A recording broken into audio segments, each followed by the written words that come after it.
C'est l'heure de la pause. Quelques minutes pour se détendre et apprendre quelque chose. Installe-toi confortablement et ferme les yeux pour te représenter mentalement les images de notre monde. Prends d'abord un peu de hauteur. Représente-toi la carte de notre planète Terre. Quel enfant ne s'est pas fait cette réflexion un jour à la vue de ce détail troublant? Les continents d'Amérique du Sud semblent s'emboîter avec l'Afrique comme les pièces parfaites d'un puzzle. Est-ce une coïncidence? C'est peu probable.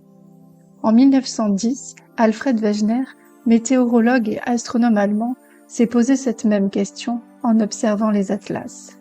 Il n'était ni un aventurier au long cours, ni un géologue de métier. Mais il avait un don rare, celui de voir les connexions là où les autres ne voyaient que des cartes figées. Un frisson le traverse. Et si? Et si ces continents, aujourd'hui séparés, avaient autrefois été unis? Partant de son intuition, pour résoudre cette énigme, il décide de chercher, fouiller, croiser les savoirs comme un tisseur assemble des fils. Dans les bibliothèques et les collections de fossiles, il découvre des preuves venues des quatre coins du monde. Des ossements identiques retrouvés en Afrique et en Amérique, des montagnes aux roches jumelles sur des continents pourtant éloignés, des traces de glaciation dans des zones aujourd'hui tropicales. Il ne fait aucun doute pour lui, les continents ont dérivé. Et si l'on remonte le temps, tous les continents formaient un seul bloc. Imagine-les se mettre lentement en mouvement.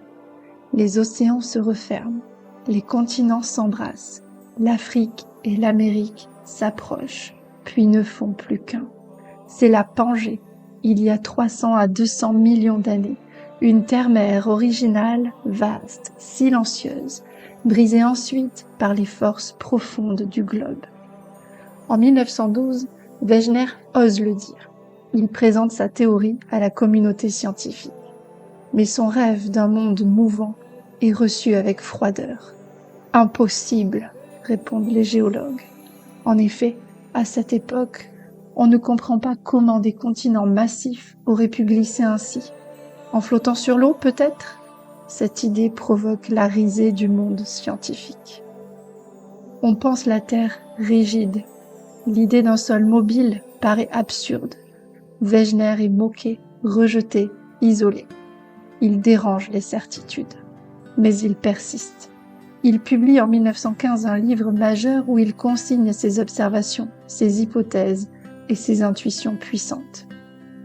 Il n'a peut-être pas toutes les réponses, mais il pose les bonnes questions. Et pendant ce temps, le vent l'appelle. Il part au Groenland, 4 fois. Il brave les tempêtes et les glaces pour étudier le climat et les masses d'air. Là-bas, dans le silence blanc sous les aurores boréales, il poursuit son travail de chercheur. Non pas pour fuir, mais parce qu'il sait que les réponses se trouvent aussi dans les extrêmes. Malheureusement, lors de sa dernière expédition, en 1930, il s'éteint, emporté par le froid alors qu'il tentait de sauver ses compagnons en leur apportant des vivres. Il meurt sans savoir que le monde finira par lui donner raison. C'est alors que des décennies plus tard, dans les années 1960, en observant les zones de séisme et de volcanisme, les scientifiques remarquent des alignements qui dessinent une nouvelle carte du monde. Celle-ci découpe la croûte terrestre en une douzaine de plaques solides, posées comme des radeaux à la surface du globe. Ces plaques, à la fois continentales et océaniques, ont pour limite des zones géologiquement actives et instables, faites de volcans et subissant les forces dévastatrices des séismes. Le sol bouge. En dessous, le manteau terrestre n'est pas figé. Il est chaud, lentement mouvant, animé par des courants profonds, comme une mer de roches visqueuses qui bouge au fil des âges. Ces mouvements inférieurs déplacent les plaques posées dessus en les faisant se frôler, s'écarter ou s'affronter au rythme de quelques centimètres par an. La Terre est vivante, animée d'un souffle géologique. C'est cela qu'on appelle désormais la tectonique des plaques. Mais voyons cela de plus près. Quand les plaques s'éloignent les unes des autres, cela forme une immense cicatrice sous-marine, une dorsale, comme une déchirure terrestre d'où la Terre accouche lentement d'une nouvelle croûte. Imagine le magma incandescent remonter des profondeurs et se figer en roche, créant un plancher océanique neuf. C'est dans cette accrétion, dans le noir absolu des fonds marins, que naît la Terre jeune, encore chaude de ses origines, formant et agrandissant perpétuellement les océans. Parfois, les plaques se heurtent de front et l'une glisse sous l'autre. C'est une subduction, comme une vague qui plonge sous une autre. Une plaque océanique s'enfonce dans les entrailles du globe, formant une fosse océanique le long de certains continents et archipels. En s'enfonçant, elle fait trembler la Terre. Vers 100 km de profondeur, dans le manteau terrestre, la planète brûle encore d'une température avoisinant les 1200 degrés Celsius. Une partie de la roche plongeante se réchauffe, fond, bouillonne et fait naître du magma, réveillant des volcans explosifs en surface. D'autres fois encore, quand un océan a totalement disparu, refermé par subduction, deux plaques continentales entrent en collision. Ni l'une ni l'autre ne veut plier.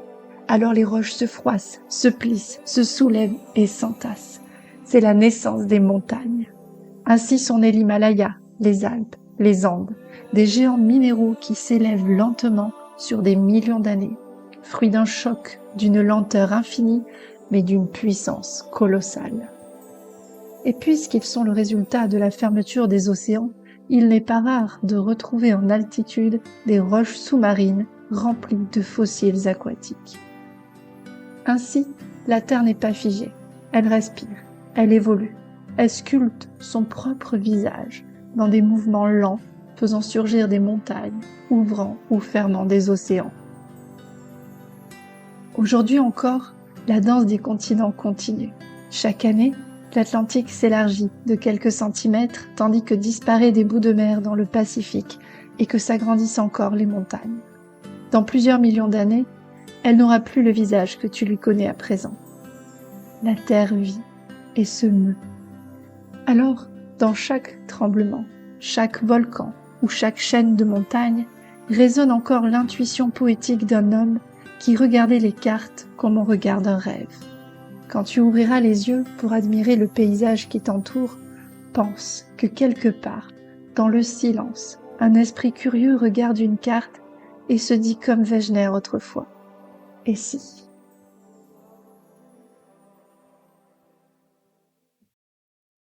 Si tu as aimé cette histoire, n'hésite pas à t'abonner pour en écouter bientôt de nouvelles.